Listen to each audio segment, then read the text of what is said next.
Hey guys, welcome to Storytime with Jolene and Tilly, where I tell the stories and Tilly just crawls over my lap and scratches stuff and occasionally barfs.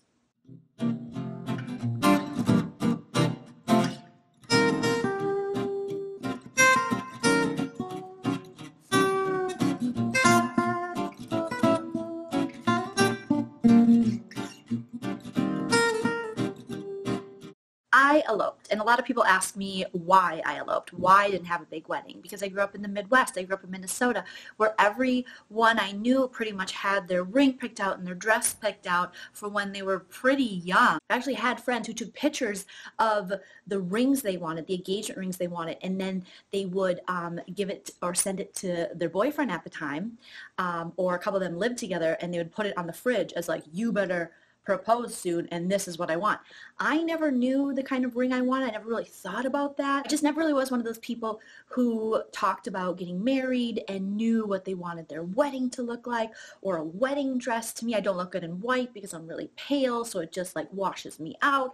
So I never really wear white. And as far as jewelry goes, I wear a lot of costume jewelry. Like this necklace was $12 and has a cactus on it. And my earrings are Buffy and Angel from Buffy the Vampire Slayer and Angel because I'm a Angel fan for life. And I know there's a lot of Spuffy people out there hating me right now, but I can't help it. I love them so much. So that's the kind of stuff I like, very kitschy. I've never really had fancy jewelry. I had a boyfriend when I was 17 give me a ring once. I think he bought it Sears and it was super sweet, but then we broke up and I still have it. It's like, what do you do with it? I don't know. I just never really was into jewelry.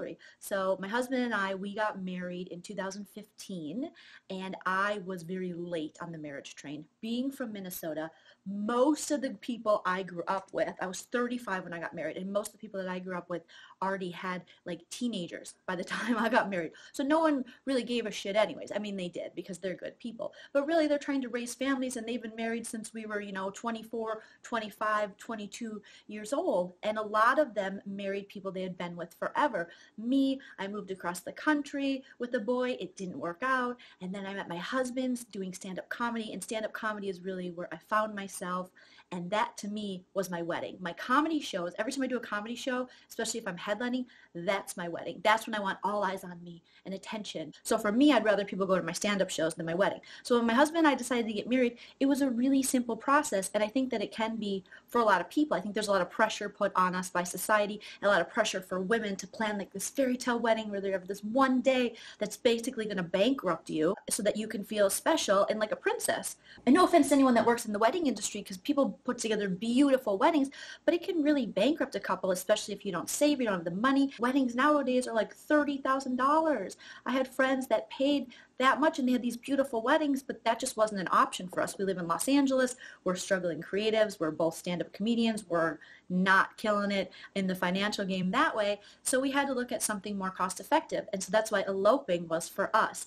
We had a special connection to Vegas, which seems weird because it's Sin City and a lot of creepy stuff happens there. But we started comedy around the same time together in Arizona where we met.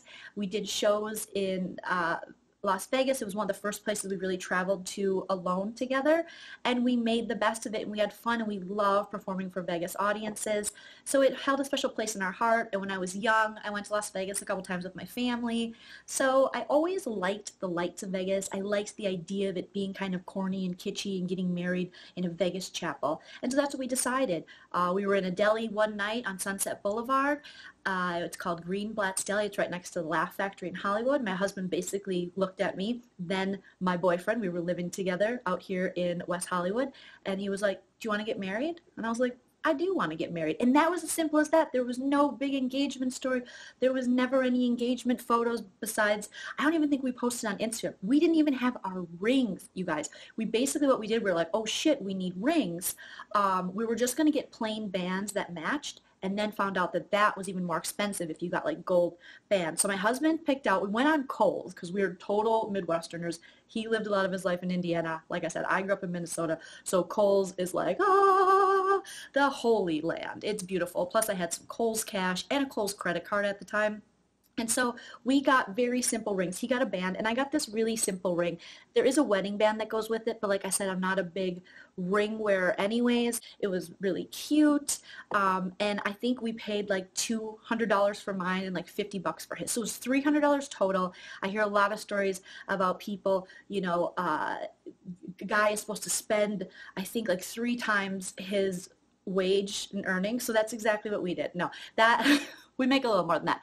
But I didn't want to go broke getting a wedding ring. Maybe down the line we'll upgrade, I guess. But for me, this is really cute and special. And we literally bought it online at Kohl's. And then I remember the ring came in the mail and I put it on and I put the band, the wedding band itself over this, and I sent it to my best friend who's married and had this gorgeous wedding that her and her husband are really responsible with money, and so they paid for it on their own, and they just had that kind of wedding that is like a dream wedding where they had their name highlighted on the floor from some kind of lighting. They had a DJ booth. It was just in this beautiful location. The food was great. They had like after dinner snacks. They had a free bar because a cash bar. Nobody likes a cash bar at a wedding. And so I sent it to her and she was like, oh, I love it. It's beautiful. Because her and I were best friends since we were 5th grade, but we're very different. And she was like, just so you know, you put the wedding band on underneath and then after you get married, you don't wear that right now. And I was like, okay, good to know. These are the things I didn't really think about. So after getting our rings, it was within a couple weeks that we were just going to go off to Vegas. Now, we were going to tell our friends and family before. Like, we told a lot of our friends literally hours, if not days before, just so that they wouldn't find out on social media, because I, of course, wanted to post on Facebook at the time and Instagram. And as comedians, we just thought, how funny would it be if just one day, randomly on a Tuesday, we posted, hey, we're married and we're in Vegas, look at us. And I thought that was going to be hilarious. And we had already been together for a really long time, so we knew we wanted to be with each other. We weren't in a new relationship. We started dating in 2010, so by then it was 2015. We had moved across the country together. We were prepared. We felt like we were ready for this next step.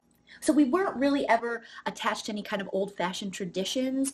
I had been in so many weddings by the time I got married, so I had been a bridesmaid and saw, a lot of my friends have great weddings, and some of my friends regret the amount of money and time that they spent on the wedding, and they didn't get a good return on it, because, some people show up to a wedding, and they do not give good gifts. And you know what people want? They want cash. They want cash. When they're paying for your dinner, they want you to give them cold, hard cash. They don't want a toaster. If you want to give a toaster, I guess that's your prerogative. But just remember, they will remember that, because a lot of my friends were like, shit, some people showed up and don't give gifts, which baffles me, because where do you think you're going? You're getting fed, dancing, maybe a little bit of liquor, some appetizers. You should probably drop some cash. I always give my friends cash, and I know that's not easy for everybody, because some people are like, I don't have any cash. And if that's the case and you don't have any cash and you're broke and your friend invited you to their wedding, well, that's their fault, because they know they invited a broke friend. Nothing you can do. But if you got a little cash, you got to throw it at your friend. You have to give a decent, I would say, wedding gift. So my husband and I really didn't do any traditions. The one tradition we did do is that I did have him call up my dad and kind of ask him, because I thought that that would mean a lot to my dad. It meant a lot to me because I love my dad. And so he did call my dad and be like, hi, Mr. Lemser, even though my dad's name's Paul and my husband and my dad are BFFs. They get along really well, which is a change from my past relationships where my parents have been like, oh my God, I hope she doesn't end up with him forever. And I'm like, nope, sorry. A tongue ring, true religion genes, and infidelity issues only happens once in a lady's life, and now I'm moving on. So they really love my husband, and when he called, my dad was just like, yes, take her, because by that time, again, it's Minnesota. I'm sure people were just knocking on poor Paul Lemser's door like, when is your daughter gonna get married? I mean, she's practically dead. She's 35. So he did that. That was the one traditional thing. Then we realized, oh, we have to have something to wear to our wedding in Las Vegas. And so my husband picked out, he wanted to wear a little bow tie, and he wore a sweater over it because it was January of 2015. So it was a little chilly in Vegas. So just a little before the wedding, probably like a week or so before the wedding, we went shopping for him, and he got a nice little outfit. I don't think from Kohl's, but maybe it was like H&M or something. We got some kind of deal. And then I thought, you know what, I'm going to check out David's Bridal.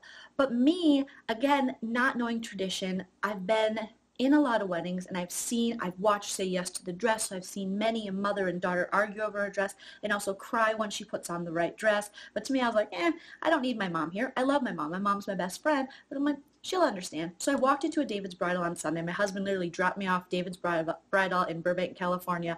And he was like, what, should I come in? And I was like, no, I'm just going to run in, grab a quick dress, and be out, because that's what I thought the process was. I thought I could just grab a quick dress and run out. So I go in David's Bridal. They're very kind to me, and they greet you, and they're like, oh my gosh, when's the big day? And I'm like, in a week. And they're like, what? They couldn't believe it. And I was like, yeah, I'm just going to Vegas, you know. And they're like, okay, what's your price range? And I told them, you know, I'm looking at about $99 to $100. Their faces dropped. It's like, is that possible? $99 to $100?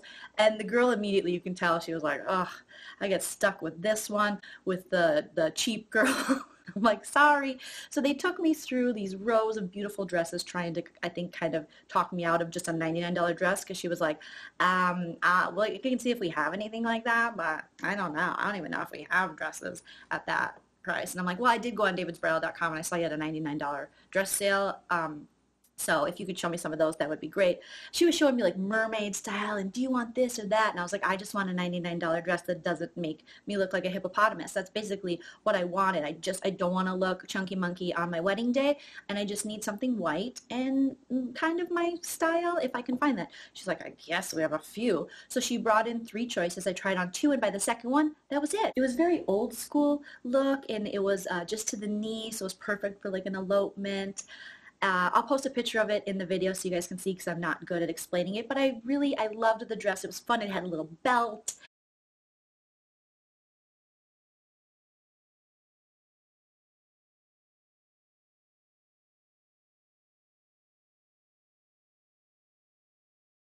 And I didn't even try on the 3rd dress, because I thought, this is the one for me. It made me feel comfortable. It made me feel pretty. And it was $99. So I was like, I am taking this dress, because I do not want to go broke over a wedding dress.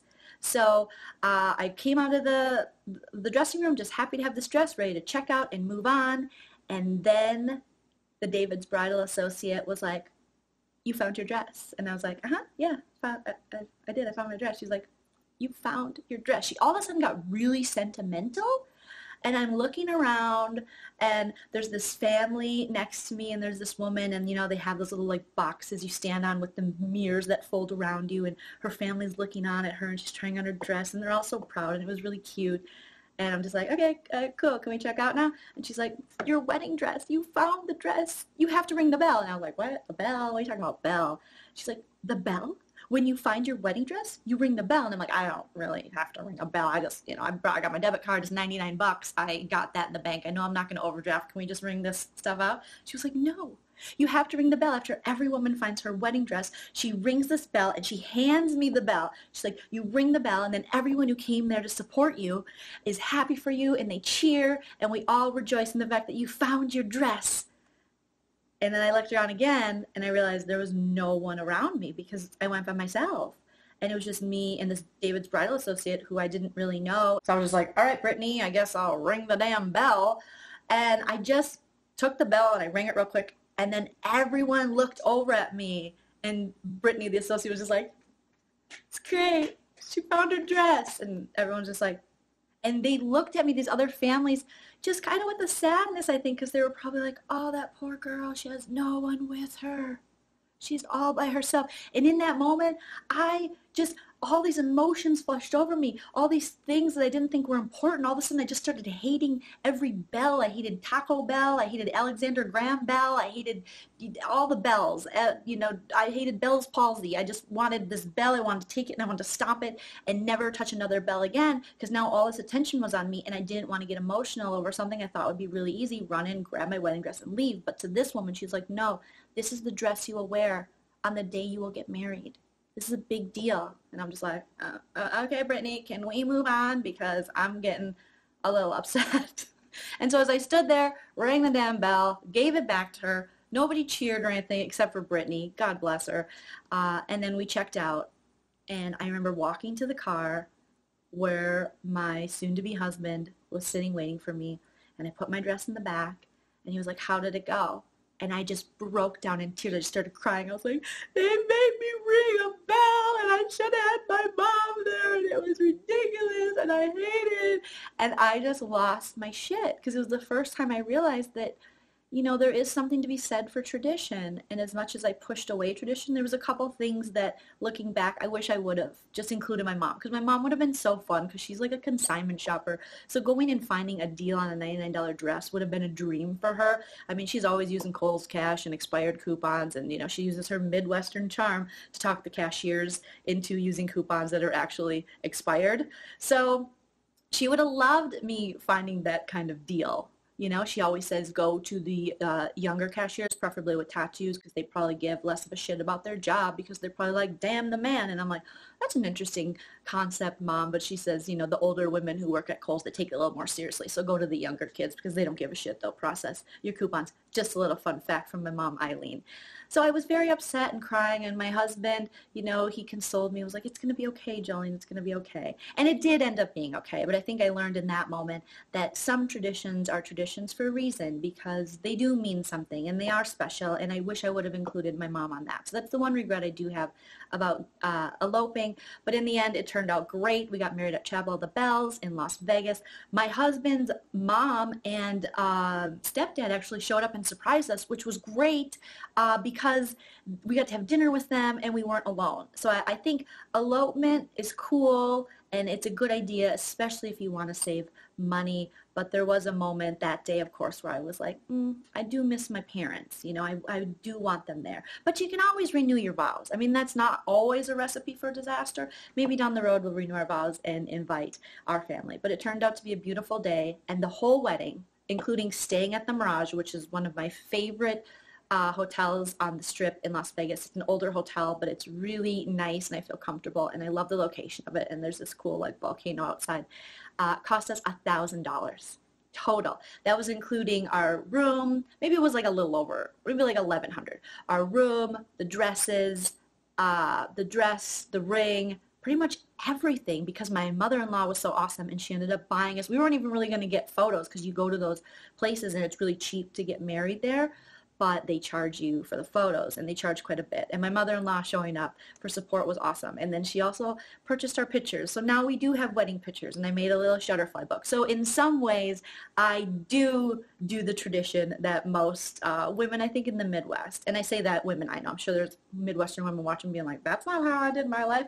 And that doesn't necessarily have to be. I think that's just like a cliche stereotype of the Midwest, is that we all marry our high school sweethearts, or we're all kind of conditioned to do that. But that doesn't happen for everyone. And not everyone gets married in their 20s, and not everyone wants a big, huge wedding. I mean, there's not a lot of people in my family that, to be honest with you guys, that I would want to pay for them to eat and drink all night. Okay, I can barely stand seeing them when I do see them. But as far as my like immediate family goes, I did miss them, but I know that it was the right move for me. And my husband and I have great memories of it, and we had a really fun time in Las Vegas. So that's my story. I guess the basic premise is you are never too old or too far from tradition to need your mom sometimes. And I definitely needed my mom the day I got that dress, and it would have been nice to have her there. But as far as paying for a big expensive wedding goes, I don't regret that a day in my life not doing that. And this Kohl's Cash ring has lasted quite a long time, and I expect it to last years to come. And I think I gotta buy some cleaner. I've never cleaned it. But we're still married. We're still happy. We have a cat. She doesn't look that happy, but she's actually a pretty happy cat, Tilly. Don't forget to hit that thumbs up button on the video. Subscribe to my channel. Just smash that bell. And also leave your comments about your own wedding stories and your experiences. I'd love to hear about them. Also, I have a Patreon in the upper right corner of this video. There will be a link. You can join me on there. There's lots of fun perks with this channel. Tilly and I, thank you for watching.